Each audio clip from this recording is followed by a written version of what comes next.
Hey everybody, Peter Zine here coming to you from Colorado, and today we're going to talk about NATO.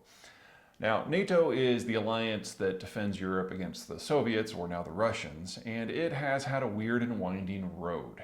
Originally formed during the 1950s and originally brought in the West Germans when they were still occupied, NATO has been the foundation of all security planning that matters in the European sphere, despite the efforts of some countries, such as, say, the French, especially in the 2000s, to build something parallel.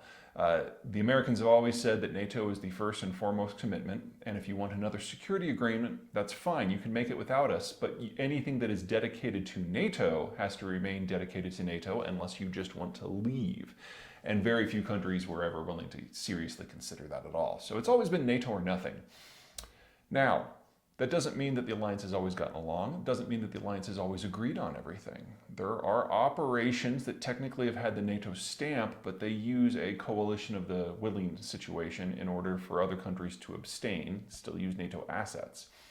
And that has meant that no one has done anything in a unilateral matter, but also no one has done anything all at once.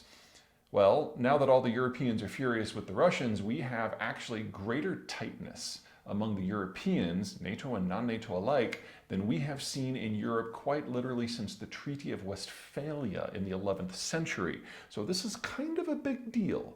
And it is in this environment that two traditionally neutral countries, Finland and Sweden, are seriously considering joining the alliance.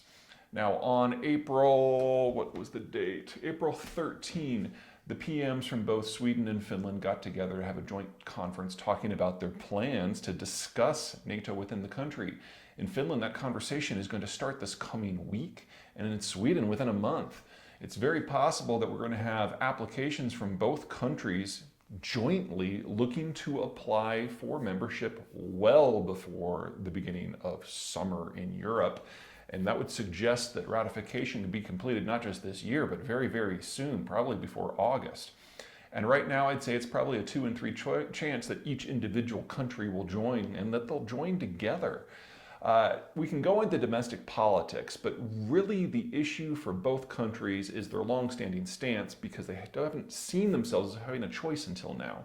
So let's start with Finland because it's a simpler case. Finland, as European countries go, is not all that old, only got its independence at the early 1900s, but it found itself as a young country butting heads with the Soviet superpower.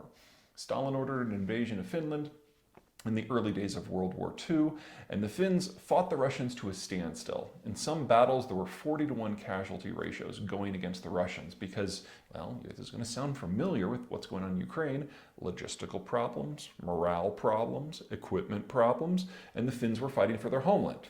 So the Finns were on skis fighting Russians who were not, and the Finns were using grenades and tossing them into the trucks that were full of Russians, and at night, the Russians had a choice between freezing to death or lighting a campfire so that these Finnish snipers could pick them off. It all was fun and games until the snow melted.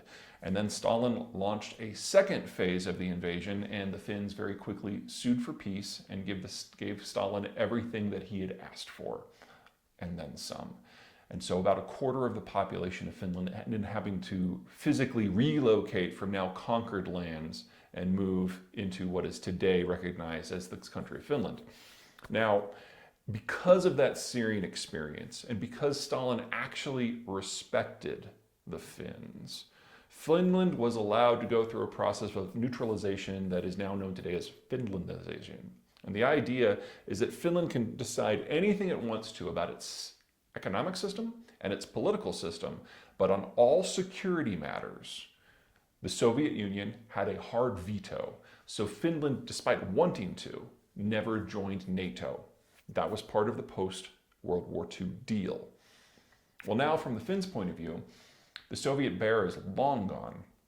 And while the Russians are nowhere even close to the strength that the Soviet Union had, we now have a Russian system that is acting more aggressively than even Stalin did.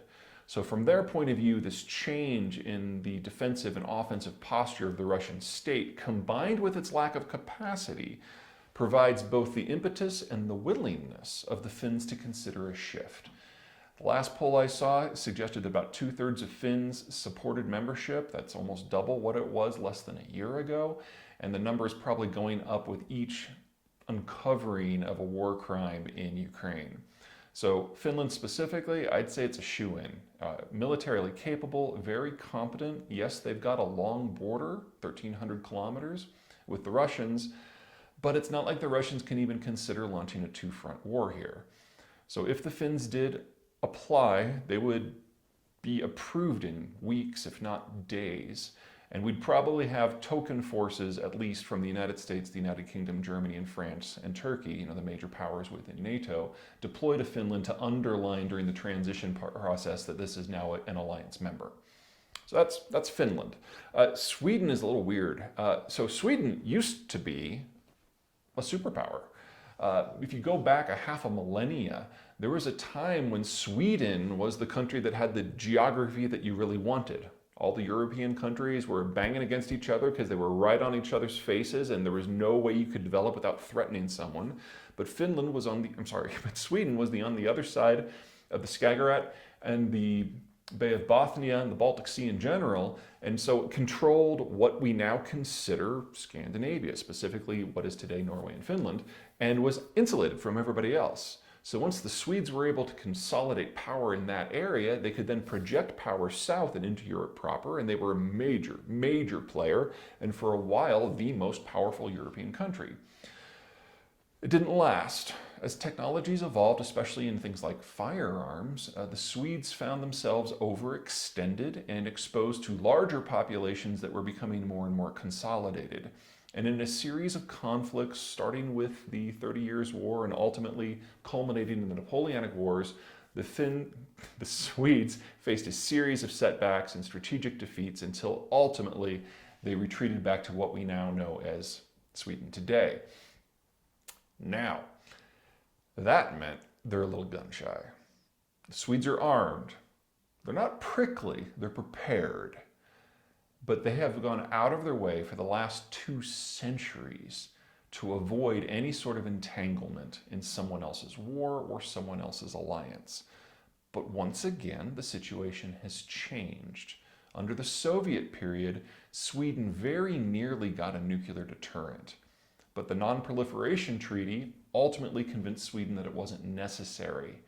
But now that the Russians have withdrawn from most strategic arms reduction talks, the Swedes have a very simple choice they have to make.